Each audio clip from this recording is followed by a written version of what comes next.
Let me quickly drop this in before you continue. I guess it's perception, but he thinks it's a fact. He says to ask you, sir, a bomb went off in Kano, and the governor of that state, who is APC, went to Ekiti State APC rally dancing.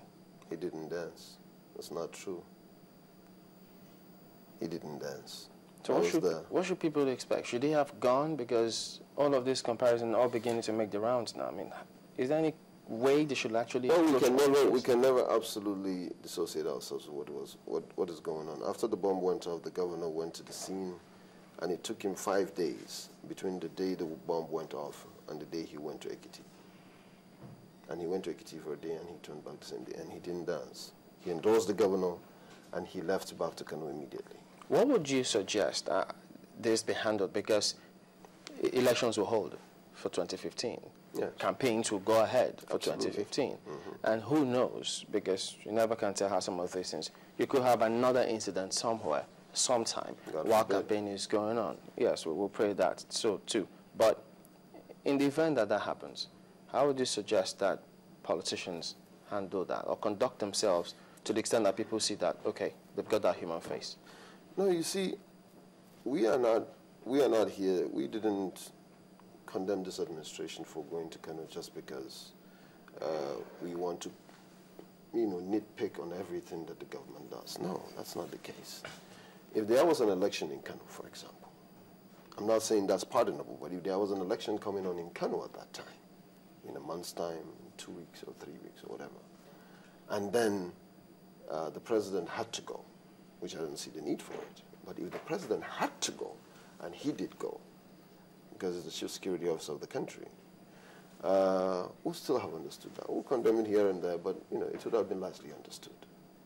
It was just basically to welcome defecting people. And this thing has been going on, if you remember, in Imo. He went around the country while insurgency was going on, unabated.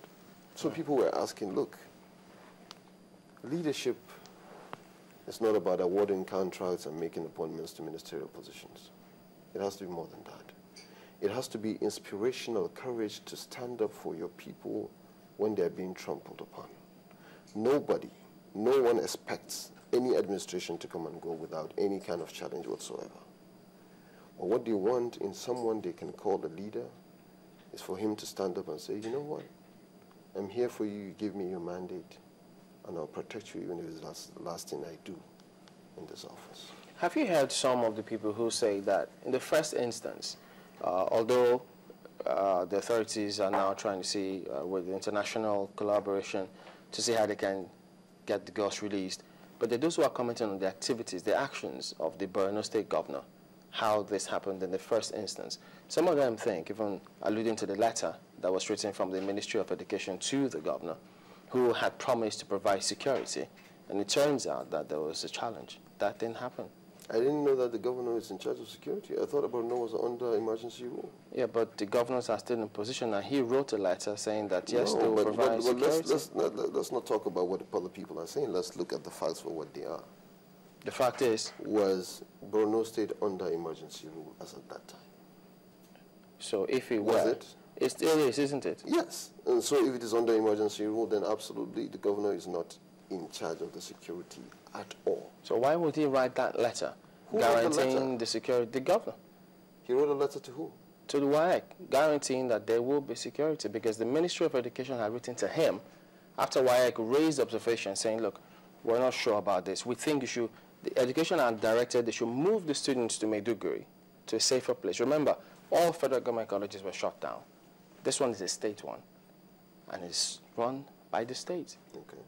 So he didn't provide as much security as he ought to. Maybe all he needed to do was talk to the security officers who were on ground. Maybe he has. I don't know. But should he, at this stage, have said, okay, I think I made a mistake? Maybe he didn't make a mistake. Maybe he actually requested for the security. But he didn't. He hasn't spoken to the country that he did. So I wouldn't know about that. Let's listen to the comment of the PDP chairman. He spoke about the same Borno State governor, about what he's been doing in the light of all of this. So we'd like to get your comment on this. So now the federal government are politicizing this issue? They're blaming the governor for what happened? No, because maybe these chaps may know something that we don't. And a good thing you're here. You're in politics, so you may shed the light to people who are watching. Okay, let's watch it. Let's see it.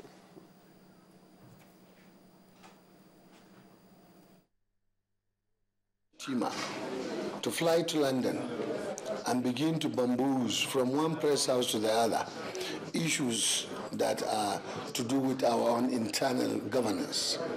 I want to assure you, he knows better that the Federal Ministry of Education has written and cited the need for the school in Chibok not to be the center of WAEC exams this year for the apparent insecurity. But him and his government have decided that the school is properly secured. Hence the attack on the school. Secondly, WAEC has also written to express their apprehension on citing the center at Chibok. Again, they were guaranteed of the safety of the students. But unfortunately, maybe the government and the center have not been able to give these reasons early enough. But it is a fact that they know both the Federal Ministry of Education and WAEC have expressed their apprehension about the security of those girls. Being as it is, the ball is in their court anyway. There's no way the parties can work together to get a solution. Instead of working for the interest of the Chibok girls have become kite and mouse game between the two parties. Say Borno State trying to blame federal government.